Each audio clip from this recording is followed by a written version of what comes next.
Manipur ma!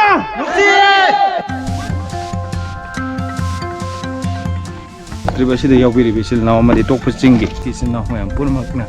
ngasi ki trip asimadi yamna pung phaba nangaga iman manadaba trip amadi oire aduga trip khudimakpudi manade khara amadana surung changba khara amadana chingkaba khara amadana lambi mangba khara amadana ida tongaga satliba khongchani Pumlen pat ki Chingjao changnuraga Chingmei Chingkok amuk changnaba hotnajabani adubu isingi lambi edu pumdina pik thanjanmana changba ngamde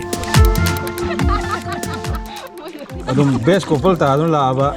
brother Bobiraj ki loina bi sister asa Pumlen pata hi hol le adumna pumdi singna thanjin khraba Pumlen pat ki Chingmei Chingkok changba phangdana Haapsa da muk changnabagi damakta sem saduna exploring Manipur gi miyam punmak thogle chaliba chahi 2023 gi February thage aroiba matamda Manipur lainga ki ikai khumna jaraba chief minister na mapam masida eco tourism ama oina samgatnaba amasung pumdi sing loktak development authority gi machine sing seasonaduna sengtok naba khangan khibalai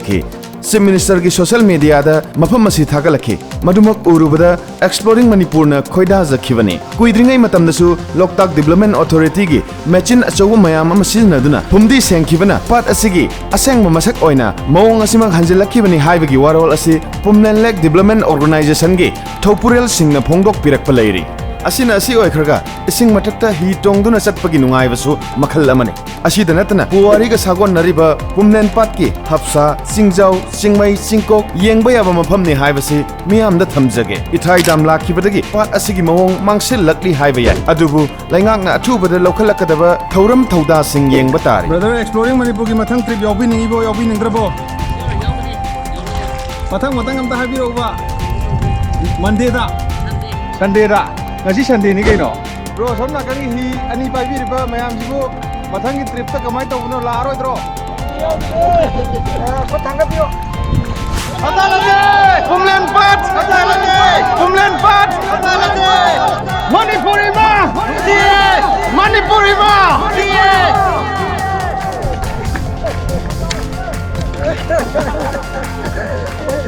ara yaudaba leure pat asina miyam amadi lam koiba singi pukning chingsinpham oiba adumak Pumlen pat ki maya da leiriba tokpa sing khulgi khunja singi manglal ama oi kogi brother thang jo poison na ajana breakfast pa nai re na yirum mama bread chu tonga mondung ching manu soi ching le re shongking 아시기지?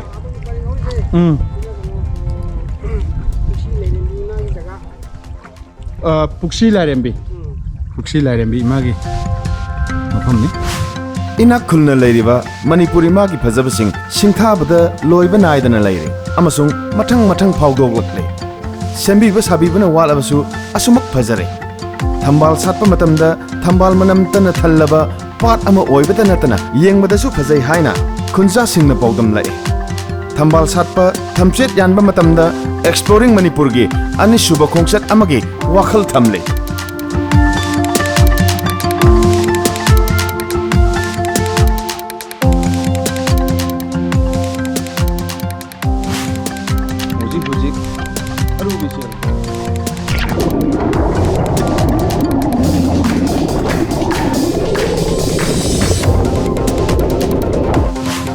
Pumlen pat ki tarang mamasak adu amuk uva phangani haibse exploring Manipur gisu miyam gisu aduga Pumlen pat maya gi khul singi miyam gisu ningjabaduni 1941 dagi 1955 phawba Manipur gi ningthau oina leiramba iningthau Maharaj Budha Chandrana Pumlen pat ki Haapsa da potharamba hangsit langlamba gi wari na singbusu khul gi ahlaman singna libi bedagi khangba phangi Haapsa maikai pangna amuk aikoi gi mateng pangbiba tokpasing khulgi ahalsing amasung marupsingna exploring Manipur gi khongchak oi singgi damak hi tara puthokpiduna mafam sing asi koina pubiri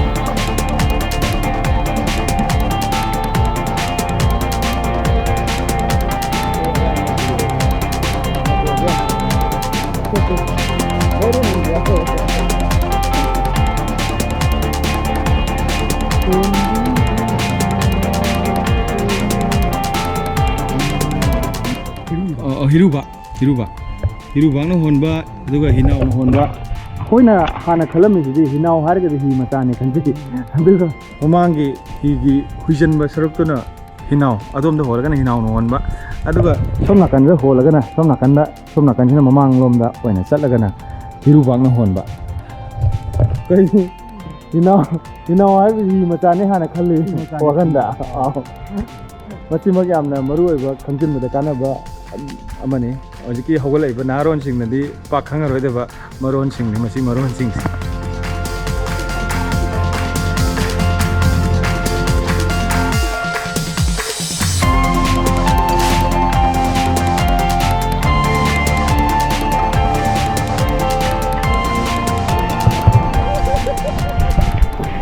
हप्ता यावदा हप्ता मनि हप्ता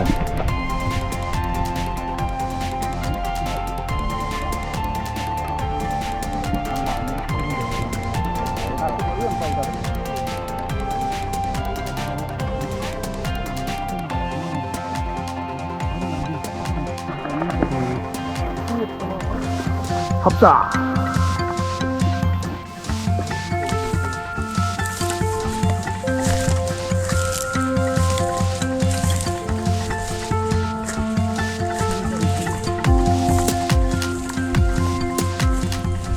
Signboard थारमसे उदे अदु कांदबदि उ हौद्रसु पुमलेन पाछिदा येंगा पोथाबा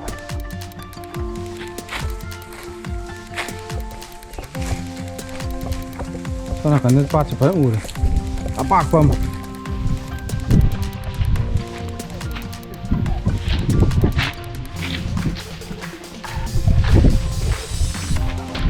मी अमना private ओइना थाजबा उने हाबा मोगी कनोगी खुनगी मी अमना नासिक पाम्बी अदुमनो बाग वाय खाय बाग वाय ले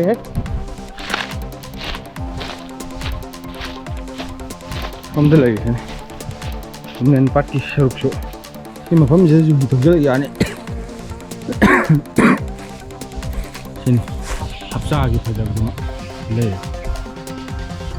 Oh, soalnya kan pai thok pai tahu pak. Super fast ki train cat kere.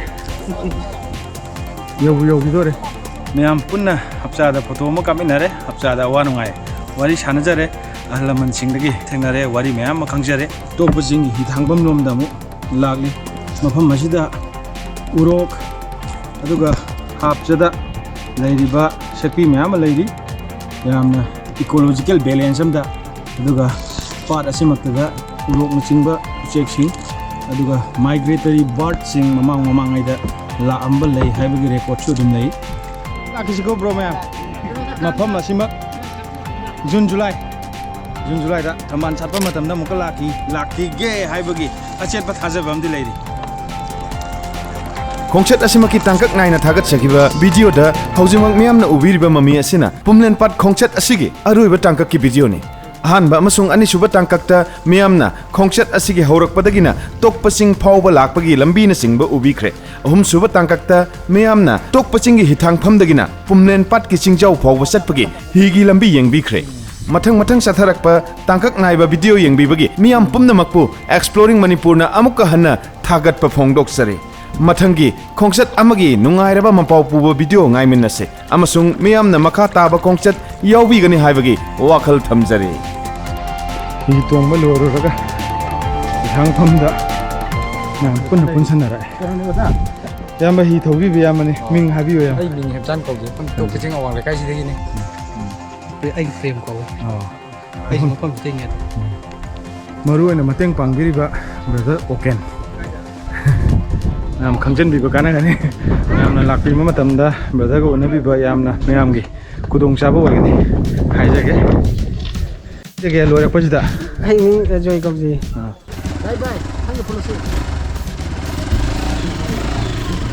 e kwai dagi prithvi da kwai masu phajaba angur gi masu aduga taina sina kai no sina sitabon ne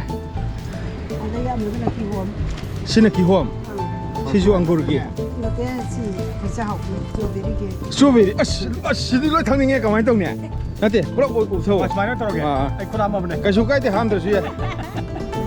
bro bate jo haute an toksal Taksalo takonga. anggur ki mahi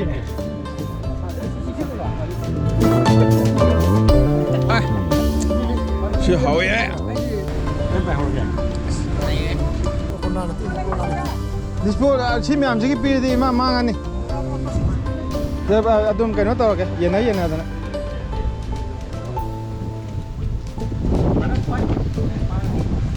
masu phajaman majidane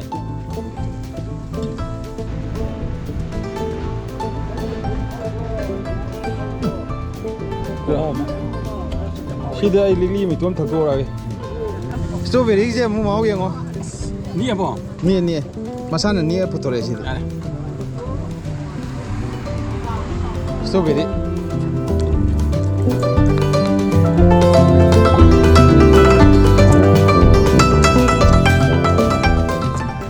Strawberry.